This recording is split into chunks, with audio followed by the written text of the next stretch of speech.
പ്രിയ സുഹൃത്തുക്കളെ, ഞാൻ ഇന്നൊരു ചെറിയ വീഡിയോ ആയിട്ടാണ് നിങ്ങളെ മുന്നിലേക്ക് വന്നിരിക്കുന്നത്. വീഡിയോ ഇഷ്ടമാണെന്നുണ്ടെങ്കിൽ തീർച്ചയായിട്ടും നിങ്ങൾ എന്നെ സപ്പോർട്ട് ചെയ്യുക. വീഡിയോ എന്ന് പറഞ്ഞു കഴിഞ്ഞു കഴിഞ്ഞാൽ നമ്മള് വീടിനെ പറ്റിയുള്ള ഒരു ചെറിയ വീഡിയോ ആണ് ഞാൻ ഇന്നിവിടെ ചെയ്യുന്നത്. വീടിനെ പറ്റി എന്താണ് പറയാനുള്ളതെന്ന് നിങ്ങൾ ചിന്തിക്കാം. വിശ്വാസം എപ്പോഴും നല്ലതാണ്, അന്ധവിശ്വാസം ആവരുത് എന്നാണ് എൻ്റെ ഒരു കാഴ്ചപ്പാടിൽ പറയാനുള്ളത്. കാര്യം എന്ന് പറഞ്ഞു കഴിഞ്ഞു കഴിഞ്ഞാൽ നമ്മൾ എത്ര കഷ്ടപ്പെട്ടാണ്, എത്ര ലോൺ എടുത്തും പൈസ മറിച്ചും ഒക്കെയാണ് നമ്മളൊരു വീട് വെക്കുന്നതെന്ന് നമ്മൾ ചിന്തിച്ചു നോക്കുക. ആ വീട് വെച്ച് നമ്മൾ കുറച്ച് കഴിയുന്നുണ്ട്, ചിലപ്പോൾ ചില ബുദ്ധിമുട്ടുകൾ, ചില ഇതൊക്കെ നമുക്കുണ്ടാവും, ചെറിയ ദുഃഖങ്ങളൊക്കെ നമുക്കുണ്ടാവാം. പക്ഷെ നമ്മൾ പെട്ടെന്ന് ചെയ്യുന്നതെന്ന് പറഞ്ഞാൽ വീടിന്റെ ദോഷമാണ്, അത് നമുക്ക് അങ്ങനെ വന്നുകൊണ്ട് ഇതാണെന്നും പറഞ്ഞ് നമ്മൾ ഒരു വാസ്തുവിനെ പോയി കാണുകയും വാസ്തുപരമായിട്ട് നമ്മൾ ചിന്തിക്കുകയും.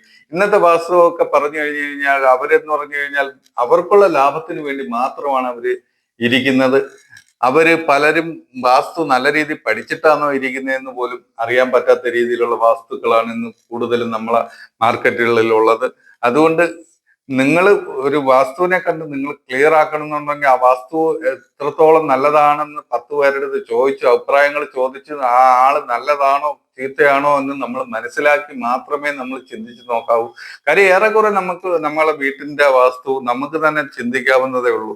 നമ്മളെ ജനലുകളും വീടിന്റെ വാതിലുകളും എല്ലാം തുറന്നിട്ട് നല്ല വായുവും നല്ല അന്തരീക്ഷവും കയറുവാണെന്നുണ്ടെങ്കിൽ, വീട് നല്ല രീതിയിൽ വൃത്തിയാക്കി വെക്കുവാണെന്നുണ്ടെങ്കിലും ഒരു കാരണവശാലും നമുക്ക് ദോഷങ്ങളൊന്നും ഉണ്ടാവത്തില്ല, നല്ലത് മാത്രമേ വരത്തുള്ളൂ. ഒരു വസ്തുവിനെ നമ്മളെ വീട്ടിൽ കയറ്റി നമുക്ക് ദോഷമാണെന്ന് പറയേണ്ടി വരത്തില്ല. കാര്യം വസ്തുവിനെ കയറ്റി കഴിഞ്ഞാൽ ആ വീട് മൊത്തത്തിൽ ഇടിച്ചു കളഞ്ഞ് അത് ശരിയല്ല ഇത് ശരിയല്ല എന്നേ അവർ പറയത്തുള്ളൂ. കാര്യം അവർക്ക് എത്രയും പൈസ നമ്മളെ കയ്യിൽ നിന്ന് മേടിച്ചെടുക്കാം എന്നാണ് അവർ നോക്കിക്കൊണ്ടിരിക്കുന്നത്. കാര്യം അവര് നമ്മൾ വീഴ്ചകളോ നമ്മളെ നഷ്ടങ്ങളോ ഒന്നും അവര് ചിന്തിക്കത്തില്ല, അവരെ നേട്ടങ്ങൾ മാത്രമേ അവര് ചിന്തിക്കുന്നുള്ളൂ. അത് നിങ്ങൾ നിന്ന് ചിന്തിച്ച് പെരുമാറുവാണെന്നുണ്ടെങ്കിൽ തീർച്ചയായിട്ടും നിങ്ങൾക്ക് നല്ലത് മാത്രമേ വരത്തുള്ളൂ. ഇത്രയാണ് എൻ്റെ കാഴ്ചപ്പാടിൽ എനിക്ക് പറഞ്ഞു തരാനുള്ളത്. ഇനി നിങ്ങൾ ചിന്തിച്ച് പെരുമാറുവാണെന്നുണ്ടെങ്കിൽ തീർച്ചയായിട്ടും നിങ്ങൾക്ക് തന്നെയാണ് നല്ലത്. ഇത്രയും പറഞ്ഞുകൊണ്ട് ഞാൻ എൻ്റെ വീഡിയോ നിർത്തുകയാണ്. അടുത്തൊരു വീഡിയോ ആയിട്ട് വീണ്ടും നമുക്ക് കാണാം. Bye bye.